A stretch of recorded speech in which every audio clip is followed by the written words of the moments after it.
Hi there, I'm Nicholas Casimia, and I'm here with the guest curator and professor at OCAD University, Dot Tour. What was your goal going into this exhibition? I wanted to tell a story about the two artists together.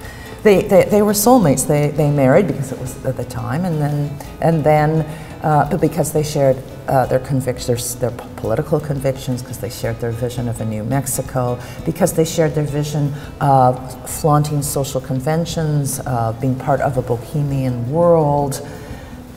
All of that is what brought them together.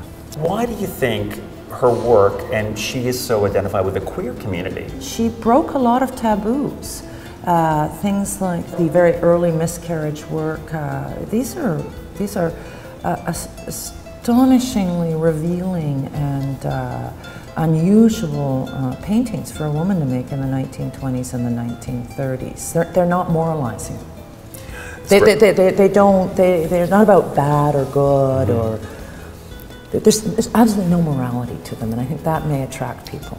In terms of playing with the physicality, someone actually came up to me and said, well, why does she accentuate the mustache and the eyebrows in her paintings when she was much prettier in real life? Actually, I thought it was a very interesting and odd comment, because in fact I find her quite beautiful. I think in terms of her painting, it was to create a signature style, and it was to blur in some way the boundaries of her identity. The dresses and lines, these are quite feminine. So you counterbalance that by accentuating perhaps some of the more masculine attributes of your appearance. And it creates this quite an interesting mix, a little bit of gender bending, we might say, that is going on. Speaking of gender bending, yeah. What is here before us? She cut her hair a number of times after her marriage to Rivera, but specifically two times that people like to identify.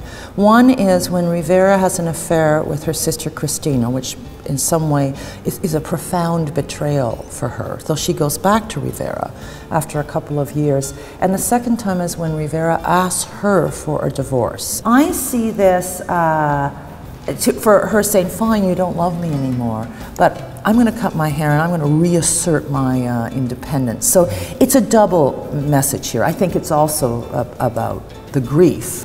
It's also interesting because both of them had very complicated love lives. Yes. Neither of them believed in monogamy. They were very liberal for their time. They were part of a bohemian world.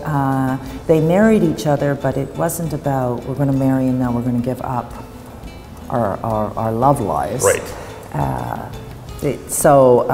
She was having affairs almost from the very beginning as well. With men and women, correct? You know, this is a question where long after the fact people love to ascribe things. She did have later in life, a very close circle of women, and I would say very intimate relationships with women. Whether she actually had an affair with Tina Modotti or not, or whether she actually, we really don't know, but I think that, so I actually prefer, rather than the word affair, I would just say that she had a tremendous intimacy with women. She had very, very close women friends.